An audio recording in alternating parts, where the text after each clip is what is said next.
Hey, what's up guys? In this video we're going to be talking about GPS lockouts and specifically how and when you should use them, when you should go ahead and lock out a K-band alert and when you shouldn't.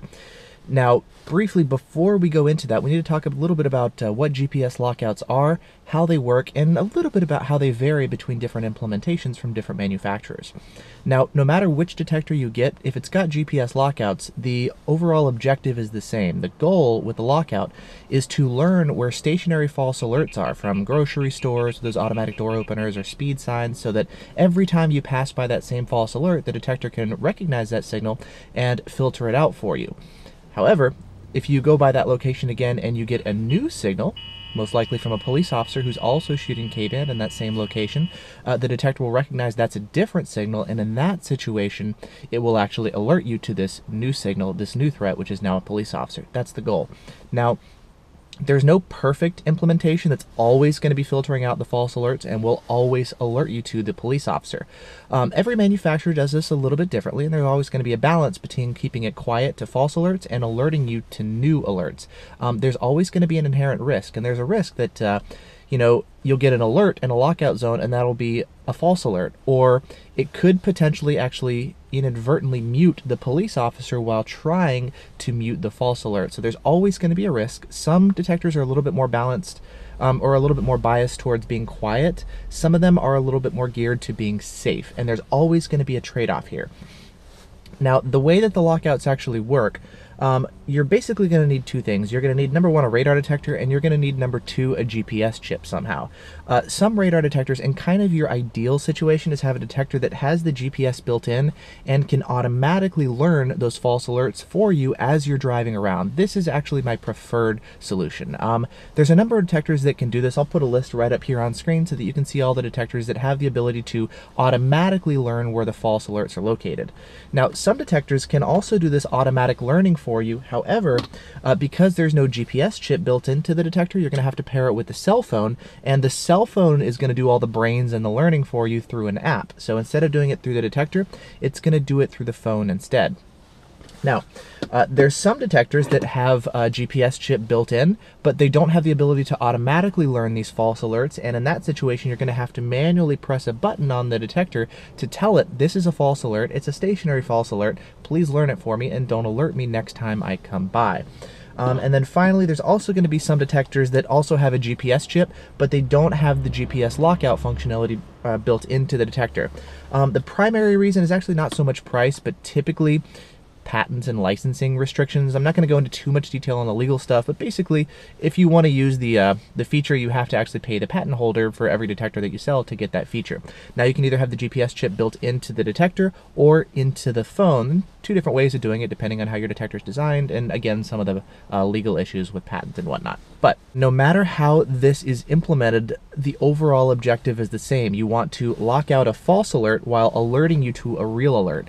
How do you tell the difference? Well, every detector is going to be looking at least two primary things. Number one, you're going to be looking at the frequency of the signal, and number two, you're going to be looking at the location of the signal. And the idea is the detector is going to learn, this frequency signal on K-band, it's going to be 24.152, for example.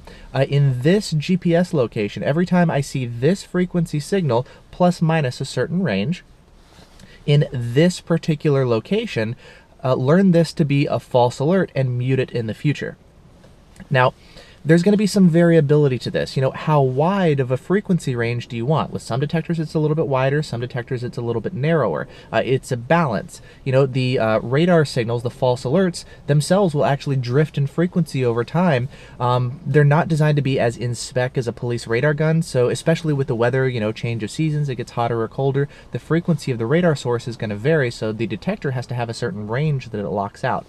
Additionally, it has to have a certain location that it's going to be locking the signal out. So how far away from that signal are you going to be doing the lockout? Is it going to be a couple hundred meters? Is it going to be half a mile? How far do you go? Some detectors will do a location with a radius around it. Some of them, as you're driving down the road, it'll learn the whole path of that road and take that into account rather than just having a location and a radius around it. Does the detector take into account direction? So if you're driving this direction and you create a lockout, does that lockout also count if you're driving this direction or this direction? You know, you can take into account a variety of different factors. You know, a false alert should be weak and gradually ramp up over time, but what happens is if you're driving and then you see a full strength alert, like you just got shot with instant on, should that be treated differently? If you are in a lockout zone and you lock out one alert, should you lock out just that alert, or should you also start locking out multiple alerts at the same time? That's going to lock out all the signals faster, but it's also possible that you could maybe inadvertently lock out a police officer, that kind of stuff. So there's a whole variety of factors to consider. But without going into too much detail about the implementations of the lockouts, the question that we want to talk about here is, when do you actually tell the detector, if you have one that does GPS lockouts manually, that this is a false alert and it should mute it for you? Well, here's what we're going to be wanting. Again, the goal of a lockout is to filter out a false alert and a stationary alert. So what you're going to want to do is, as you're driving around, if you see, every time I drive down this road, I keep picking up the same signal. It starts in the same location, it gets stronger, and right as I get to this automatic door opener, or right as I get to the speed sign on the side of the road, my detector is going to be alerting. In that situation, you're going to want to tell your detector, yes, this is a false alert. Go ahead and lock it out for me. If you're driving and then you realize, oh man, there's a police officer in the road, I shouldn't have created the lockout myself, this has happened to me before, whoops, go ahead and unlearn this false alert, and I'll relock it out maybe next time I come by, right? So you're going to want to do a stationary alert and a false alert, and you're going to want to ideally confirm that that's the case. Now, you're not going to want to do the GPS lockout if it's a moving alert, whether it's real or false. A perfect example is going to be a car next to you with the blind spot monitoring system. That can actually trigger a false alert for you, and you may not always know initially, is that a false alert, is it a real alert? The reason you don't want to use a GPS lockout for moving sources is, let's say you create a lockout for a blind spot monitoring system. Well, the next time you drive by, you're not going to see that same signal. However, you're going to have a GPS lockout created in that location. What happens if a week later or a month later or whatever, you have this lockout created that you don't necessarily need, and a police officer happens to be in the same location with a very similar frequency radar gun?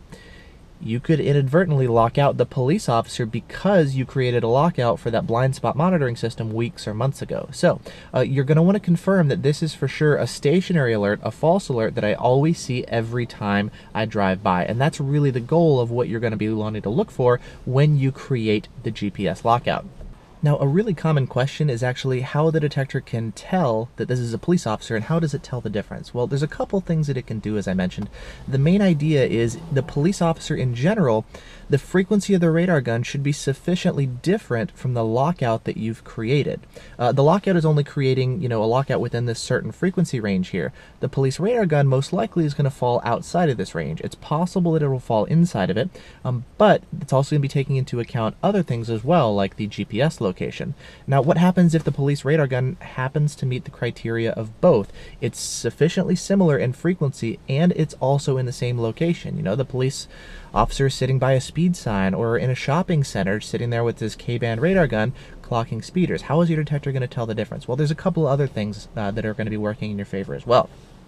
First thing, the police radar gun is generally going to be a lot stronger than the signal from an automatic door opener, and it's for that reason that you're going to be picking up that signal way farther away, generally speaking, before you get into the lockout zone in the first place. So even if the frequency is really similar, you're going to be picking it up a half mile back or however far before you get to the lockout zone. So you're still going to be able to pick up the signal before it inadvertently gets locked out.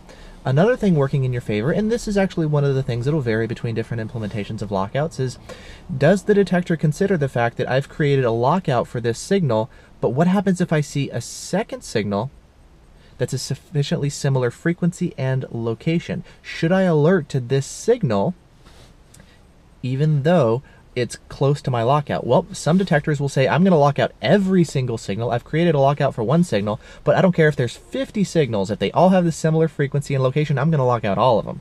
Some other detectors will say, well, lockout only has one signal. I'm seeing a second one. I'm going to alert you anyways. Now, again, it's all a balance. The ones that say I'm going to lock out everything tend to be quieter. Those are the detectors that say I'm going to create the lockout and awesome, it works. Next time I pass by this false alert, it's going to lock it out for me.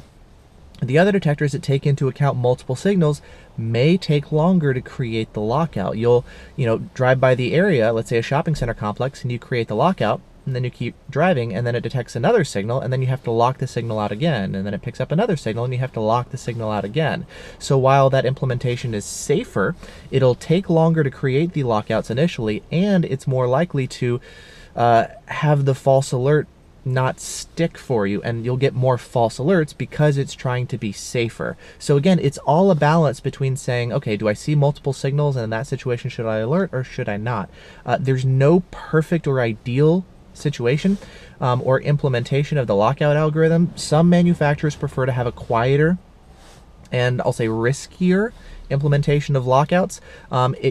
It's more likely to lock out a police officer, but it's also much more likely to be quiet and have the lockouts work and stick and stay over time. Some of the detectors will say, I'm going to be taking into account, how many signals there are, and I don't care if I have to do 50 lockouts all in the same situation, in the same location. If it's a new signal, I want to alert the user, but it's going to take longer to learn all the lockouts. It's just going to be noisier and chattier over time, and it's going to seem a lot of times like the lockouts aren't sticking. I created the lockouts. Why is my detector alerting me anyways? So again, it's all a balance, but that's kind of some of the things that the detectors are considering when they're deciding how safe or how noisy should they be. Again, it's all a balance here. There's no right answer to it. So it's not really a difficult thing. Again, you're just going to want to look for a stationary false alert and confirm that's the case. If you realize it's a police officer or a blind spot false, you're not going to want to do it. Now, it's for that reason that I actually prefer having a detector that has automatic GPS lockouts. That way the detector can figure it out as you drive by over and over and over. Oh, I've seen this signal every single time I've been here before. Okay, I can confirm that this is a false alert. Go ahead and lock it out. So personally, I think there's a lot of value to having automatic GPS lockouts, but it's not totally necessary, and a lot of detectors don't actually offer that feature. You have to do it manually. And so for that reason, for those of you guys who have a detector that has manual GPS lockouts and you can't really leave it up to the detector itself, yes, a detector with auto lockouts, you can also manually tell it to lock the signal out, but if that's not an option and you're limited to manually locking out signals only, this is what you're going to want to look for. You're going to want a confirmed stationary false alert. In that situation, you're going to want to go ahead and use the lockout feature on your detector, a little different button combination. Maybe you have to multiple press a certain button or long press the mute button or something. But as long as you have that feature, that's what you're going to want to look for, and that's how you actually use the manual GPS lockout functionality on your detector if it offers it. So awesome, there you go. Hope this has been helpful. Thanks so much for watching. If you guys have any questions or you want some more information about choosing a detector for yourself, you can either click this button on top of the screen and that'll go over the most recent best radar detectors video, or alternatively you can also take a look, I'll have a link in the video description, at my radar detector buyer's guide on my website, and it goes over a lot of this stuff. What detectors have automatic lockouts or manual, or maybe don't even offer the feature in the first place. So again, lockouts, I find them super, super helpful. They're great in the city. They're also great even on the highway. If you are driving by a shopping center on the side of the highway, you'll pick up false alerts, and low-speed muting won't take care of that, but your lockouts will. So it's a feature that I find super, super helpful. Yes, it's risky. Yes, there's the potential of, locking out a police officer, so you're going to want to, be vigilant about what you're locking out and why. But yeah, use the feature. It's super helpful. I love it. I'm a big fan of lockouts, and that's actually how you use them. So thanks for watching, and happy driving. I'll see you guys in the next video.